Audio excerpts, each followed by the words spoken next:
Bien, y tras la convocatoria de elecciones del 2026, hoy el Jurado Nacional de Elecciones, en sesión de sala plena, aprobó por unanimidad el cronograma electoral para los comicios generales del próximo año. Vamos a hablar sobre este tema con Enzo Helguera, que es analista político y electoral. Enzo, buenas noches. ¿Qué tal? Qué gusto estar contigo. Para analizar un poco esta coyuntura electoral que nos centra con algunas controversias en la etapa inicial por lo menos, y que finalmente se terminan poniendo de acuerdo para un cronograma y una lectura un poco más clara de la situación política. Tenemos varias fechas claves. Empecemos con el 12 de abril, que es la más cercana y próxima.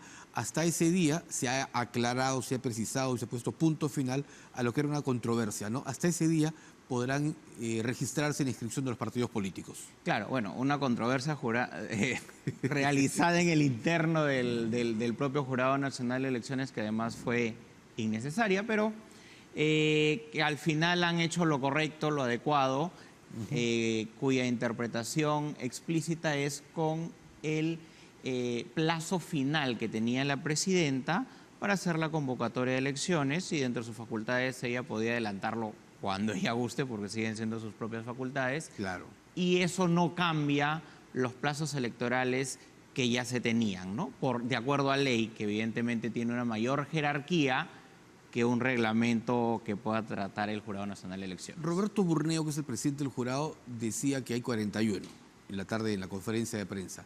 Pero se sabe que hay 3 más que están prácticamente ya en el partidor. Pero hay otros que tienen que subsanar varios errores o deficiencias y que son más de 30, decía Burneo. Y probablemente cerremos con 44 candidatos.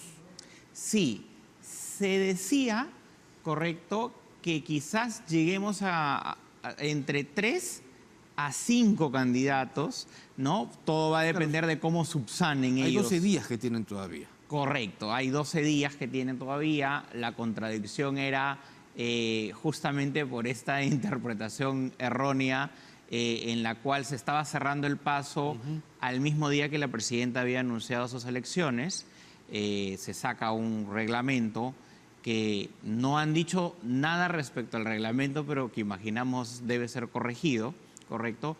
Pero lo importante es que ya aclararon que la fecha es la que indica la ley, y la ley indica pues que es este 12 del presente, de los corrientes, del mes que entra. Entonces, esto le da la facultad a una posible cantidad de partidos políticos. Ya no se han aventurado a anunciar evidentemente un número fijo, pero porque obviamente también depende de los partidos políticos que puedan subsanar a tiempo. No van a ser muchos más, pero sí algunos los que puedan llegar en este corto periodo, y que además les asiste el derecho, al margen de que sean partidos nuevos o de la orientación política que corresponda, el tener en democracia el piso parejo para todos, ¿correcto? Así es. La segunda fecha clave es el 1 de agosto, que es el plazo máximo para registrar la inscripción, ¿no es cierto?, de las alianzas políticos electorales. Claro, las alianzas electorales surgen un efecto que te puedo decir que en la actualidad no es, hay intentos, pero no es tan atractivo, ¿correcto? En el sentido de que los partidos más importantes no están abordando el tema de las alianzas electorales, y sí los partidos más pequeños, o los que peligra o podría peligrar su inscripción al pasar la valla electoral y quedar dentro de esta repartición de votos que siempre se realiza. Entonces, va a haber un esfuerzo, tienen todavía tiempo, pero sí, a diferencia de otros comicios electorales, hay una situación bastante complicada para ponerse de acuerdo, principalmente porque los partidos que en el interior del país tienen alcaldías, gobiernos regionales ganados, etcétera. Hay 2 partidos que luchan entre el primer y segundo lugar, que somos Perú y APP respectivamente, claro, en esa cantidad, ¿no? Entonces a ellos no les interesa, a los fujimoristas tampoco les interesa, porque ellos en las presidenciales tienen más o menos un colchón electoral asegurado. Entonces son partidos que poco les interesa hacer algún tipo de negociaciones, y seguramente también algunos partidos de izquierda que tienen a un candidato presidencial con cierto reconocimiento que de pronto no les interesa este tipo de situaciones. Sin embargo, hay tres partidos tradicionales que sí seguramente deben estar pensando: APRA, PPC y Acción Popular. Correcto. Definamos que lo tradicional, y en el caso de los dos primeros, perdieron su inscripción como partido Claro. político, algo impensable. APRA y en PPC nuestra para democracia. recordarle a la gente. Ujú. Correcto. Y APP ha sido el único, AP. AP ha sido el único que logró pasar este tipo de crisis de partidos tradicionales y remontó más bien con votaciones bastante importantes. Sin embargo, la división dentro del núcleo interno le ha jugado cierto desgaste. Entonces, en la actualidad, sí es un partido que le interesaría mucho buscar alianzas. Entonces, a pesar de ser partidos tradicionales, en el interior son débiles, ¿correcto?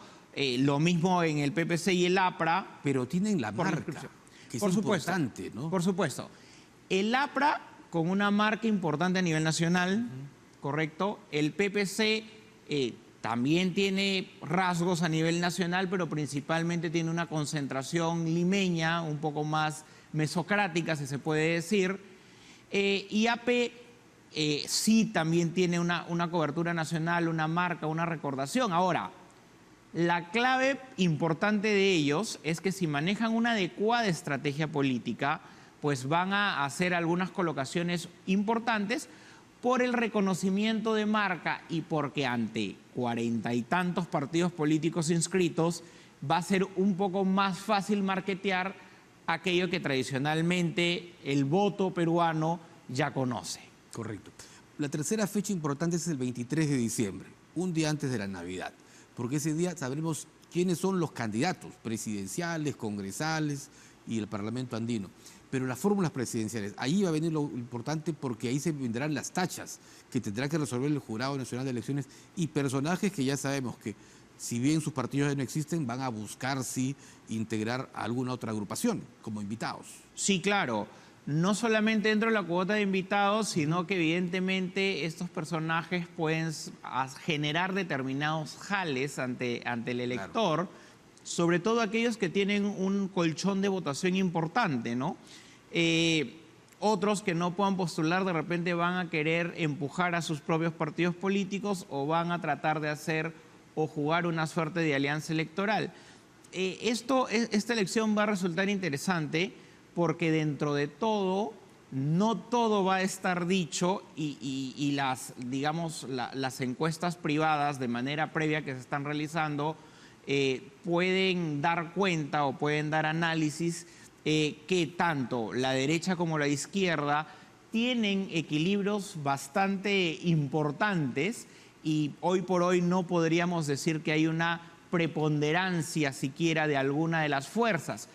Pero por supuesto, el electorado que finalmente no le interesa el tema de las ideologías, sino es más pragmático en relación a lo que hace, sí tiene muchas veces una decepción de los partidos que ya conoce y que podrían buscar incluso un nuevo candidato presidencial. Ahora, el tema de las tachas de las denuncias promete mucho porque ya se están tratando de denunciar a priori a los partidos políticos, a las instituciones, bajo el concepto de conducta antidemocrática. Entonces, esta es una especie de previa a lo que debería ser el cronograma del Jurado Nacional de Elecciones. ¿Ves tú ya algún perfil de outsider que pueda ser la sorpresa de los comicios? En este momento es bastante, inmaduro que algún candidato dentro de los nuevos candidatos, porque las características del outsider es aquel que no se espera y que sale y que viene desde atrás y va creciendo paulatinamente. Hay candidaturas importantes y que incluso terminan siendo de una situación o de una orientación política diferente. El gobernador de Junín, por ejemplo, el señor Zósimo, siendo de una tendencia un poco más de centroderecha, está haciendo movidas al interior. Vamos a ver si logra calzar o no. Hay otros partidos políticos que van a, sin duda, mover alguna estrategia, pero vamos a ver si con un año y días les alcanza para marketear para destacar por encima de los otros, y sí va a ser un poco difícil diferenciarse de un mensaje electoral porque ya la población sí está, digamos, mirando con desconfianza a aquellos que les prometen resolver todo sin explicar el cómo, ¿correcto? Sin duda. Entonces, lo idóneo, y ahora hay elecciones sorpresivas, ¿no? Recuerdo mucho la elección en la que el FREPAP sacó un determinado colchón, ¿no? En la elección, digamos, de la pandemia, ¿no? De la pandemia, ¿correcto? ¿Qué hizo el electorado? Y esto fue un poco impredecible porque una parte del electorado trató de orientar su voto hacia algo que le pareció políticamente sano, entonces marcaron el pescadito con personas que eran más o menos de una profecía de fe, ¿correcto? Entonces pensaron que esto iba a ser mejor que cualquier otra alternativa política, ¿no? Y los personajes que salieron ciertamente hicieron algunas cosas interesantes, pero en el tema de la votación ni sus vecinos los conocían, recuerdo mucho eso, ¿no? Claro. Que ese impulso de votación fue incluso el mismo día de la elección, ¿correcto? Entonces, nada está dicho en la política peruana y esto justamente desarrolla un poco las habilidades que van a tener los diferentes candidatos para poder destacar, para poder resaltar con alguna propuesta seria o creativa, ¿no? Esta elección está marcada por un tema adicional que es el de la seguridad.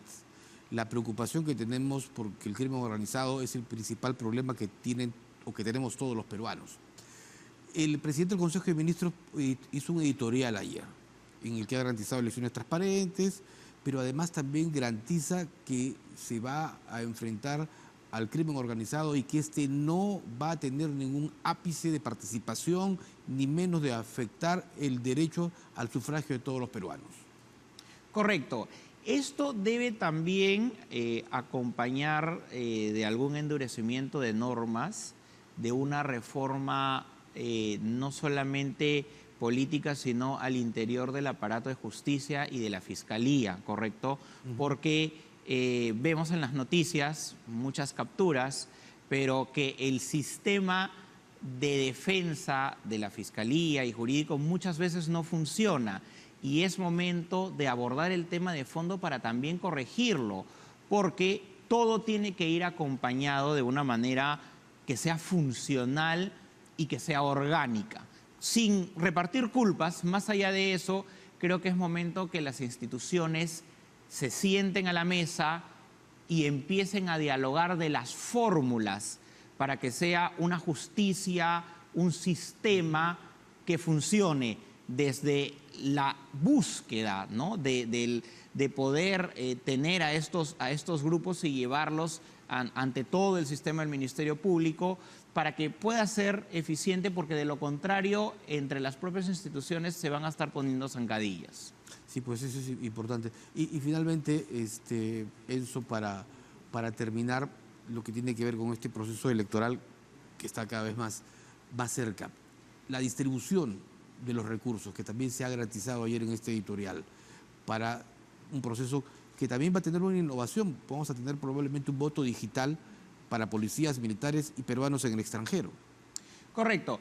En cuanto al voto, en cuanto al asunto del presupuesto, en principio, creo que sí fue importante justo digamos, el que no se espere el último plazo, claro, correcto, para convocar elecciones, porque esto le da tiempo a las instituciones de que puedan buscar el presupuesto adecuado con la elección que va a ser la más compleja en la historia democrática del país, precisamente, y no solamente por la bicameralidad, porque ahí hemos tenido bicameralidad, sino porque vamos a multiplicar por la cantidad de partidos políticos, vamos a multiplicar por la cantidad, además de la bicameralidad, del Parlamento andino. Entonces vamos a tener una complejidad no solamente logística, sino también humana y sobre todo de formación para mostrar a la gente cómo votar. Ese es un tema que quisiéramos hablar luego, porque el 40% de la población por primera vez va a elegir a un parlamento bicameral. O sea, según los últimos sondeos, 40% de los peruanos por primera vez elegirá a senadores. Eso lo dejamos para una próxima conversación. Por supuesto, va a ser un gusto poder ampliar más sobre el tema. Muy amable. Enzo Helguera, entonces con nosotros, él es analista político y electoral, nos daba su punto de vista sobre este cronograma electoral aprobado hoy.